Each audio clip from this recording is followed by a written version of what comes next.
Hello everyone. अभी हम लोग क्लास 10th के संस्कृत लेकर के आए हैं, तीसरा चैप्टर बहुत ही मज़ेदार क्वेश्चन के साथ। ठीक है, तो अभी से हम लोग क्वेश्चन शुरू करते हैं और 30 ऑब्जेक्टिव वीवीआई क्वेश्चन है। ठीक है, तो देखते हैं हम पहला क्वेश्चन। देखिए, सबसे पहला क्वेश्चन दिया गया कि आलस कथा पाठ कुतः संकलित, यानी आलस कथा पाठ जो है वो किससे संकलित है, फटाफट बताइए किससे संकलित है बाबू। तो पुरुष परीक्षा से। इसका आंसर हो जाएगा बी, यानी लगाइएगा पुरुष परीक्षा से। ठीक है, अगला क्वेश्चन है कि बनावटी आलस दिखाकर कौन भोजन ग्रहण करते थे, यानी बनावटी आलस को दिखा करके कौन भोजन ग्रहण करते थे, तो धूर्त, यानी ऑप्शन नंबर सी याद रखिएगा, धूर्त। देखिए, अगला प्रश्न है क्वेश्चन नंबर 3, आलस कथा अंतर्गत मिथिला में कौन मंत्री रहते थे। तो आलस कथा के अंतर्गत मिथिला में कौन मंत्री रहते थे, तो वीरेश्वर नाम के, यानी ऑप्शन नंबर सी याद रखिएगा, वीरेश्वर नाम के मंत्री रहते थे। अगला प्रश्न, प्रश्न संख्या 4 करा कि चारों आलसियों को कैसे बाहर किया गया। चारों आलसियों को कैसे बाहर किया गया बाबू, तो आपको याद होगा कि चारों आलसियों को केस पकड़ करके बाहर खींचा गया था, निकाला गया था ना, option number C.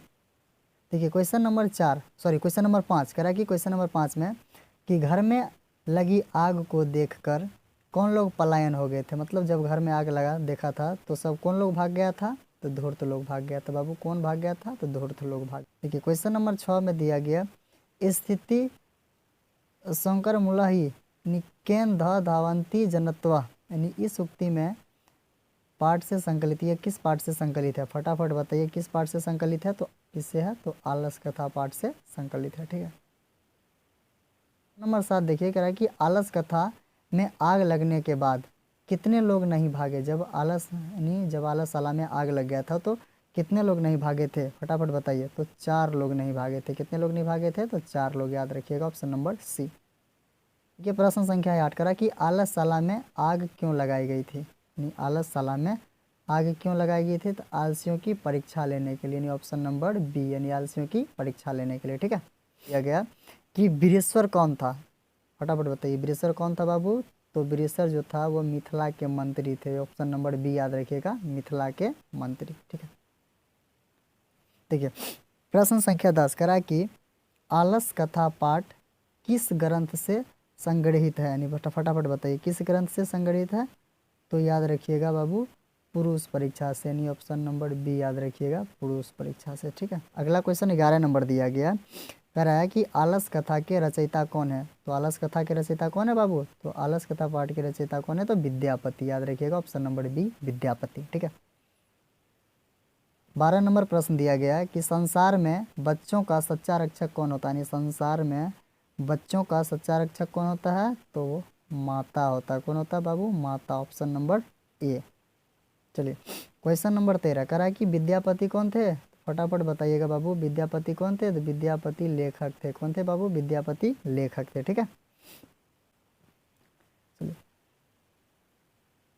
Question number 14 कह रहा है कि आग को गिरते हुए देख कौन आलसियों को बाहर निकाल गया, यानी आग को गिरते हुए देखकर कौन आलसियों को बाहर निकाला। ठीक है, कौन निकाला था बाहर, नियोगी पुरुषों ने। किसने निकाला था, तो नियोगी पुरुषों ने, ऑप्शन नंबर डी याद रखिएगा। ठीक है, क्वेश्चन नंबर 15 का है कि भूखा रहना कौन पसंद करता है। भूखा रहना कौन पसंद करता है, फटाफट बताइए भूखा रहना कौन पसंद करता है बाबू। तो आलसी लोग भूखा रहना पसंद करता है। ठीक है, 16 नंबर प्रश्न का है कि लोकप्रिय मैथिली कवि कौन है। ठीक है, तो लोकप्रिय मैथिली कवि कौन है, तो विद्यापति हैं। कौन है बाबू, ऑप्शन नंबर डी विद्यापति। ठीक है, क्वेश्चन नंबर 17 कह रहा है कि पुरुष परीक्षा किस भाषा में लिखित है। पुरुष परीक्षा किस भाषा में लिखित है बाबू, तो याद रखिएगा संस्कृत भाषा में। किस भाषा में लिखा है, तो संस्कृत भाषा में। क्वेश्चन नंबर 19 हमारे पास है, कह रहा है कि आलस कथा पाठ में किस दोष का वर्णन है।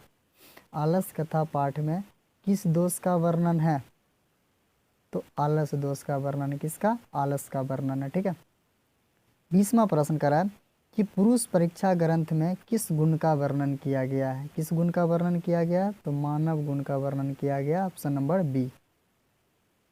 चलिए, 21वां प्रश्न दिया गया कि आलसियों का रक्षक कौन होता है। आलसियों का रक्षण, यानी 21 नंबर का प्रश्न, आलसियों का रक्षक कौन होता है, दयावान लोग, याद रखिएगा दयावान, यानी ऑप्शन नंबर बी दयावान।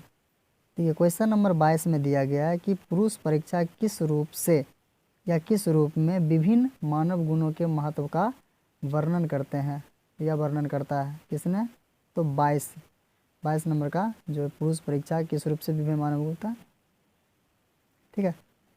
तो कथा रूप का याद रखिएगा, क्या हो जाएगा, डी, कथा रूप। करा है 23वां प्रश्न, नीतिकार आलस्य को क्या मानते हैं, नीतिकार आलस्य को क्या मानते हैं बाबू, शत्रु मानते हैं, नहीं दुश्मन मानते हैं, ठीक है। क्वेश्चन नंबर 24 दिया गया है कि आलस कथा पाठ किस प्रकार की कथा है, आलस कथा पाठ जो है वो किस प्रकार की कथा है, तो ये देखिए किस प्रकार की कथा है, तो व्यंग्यात्मक कथा है, ठीक है। ऑप्शन नंबर बी याद रखिएगा, व्यंग्यात्मक।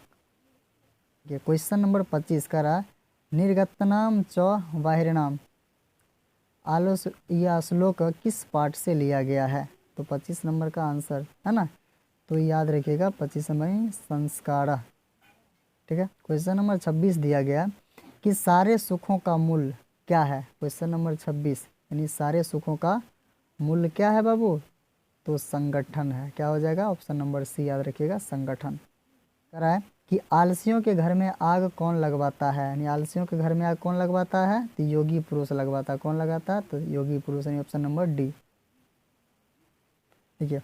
क्वेश्चन नंबर 28 कह रहा है कि अरे बाचाल कितना बोलते हो किस पुरुष का कथन है, ये बात किस पुरुष ने बोला था बाबू, तो द्वितीय पुरुष ने बोला था, नहीं ऑप्शन नंबर बी याद रखिएगा, द्वितीय पुरुष ने बोला था। क्वेश्चन नंबर 29 करा कि कोई धार्मिक पुरुष नहीं है ऐसा किस पुरुष ने कहा था, ऐसा किस पुरुष ने कहा था बाबू, तो तृतीय पुरुष ने कहा था, किसने कहा था बाबू, तृतीय पुरुष ने। अंतिम प्रश्न काफ़ी मज़ेदार प्रश्न करा है कि पुरुष परीक्षा से क्या शिक्षा मिलती है, या पुरुष परीक्षा क्या शिक्षा देती है बाबू, क्या शिक्षा देता है, तो दोष निराकरण का शिक्षा देती है, याद रखिएगा कि पुरुष परीक्षा क्या शिक्षा देती है, तो दोष निराकरण का, नहीं ऑप्शन नंबर डी, बहुत बहुत इंपॉर्टेंट प्रश्न था, बहुत महत्वपूर्ण क्वेश्चन था। तो आई होप कि आप ये 30 प्रश्नों का जवाब आसानी से याद कर लिए होंगे। अगर हमारे चैनल को आपने लाइक नहीं किया, तो सब्सक्राइब नहीं किया, तो प्लीज़ हमारे चैनल को लाइक एंड सब्सक्राइब करें और अपने फ्रेंडों में शेयर करें। फिर मिलेंगे अगला वीडियो में, अब तक के लिए धन्यवाद।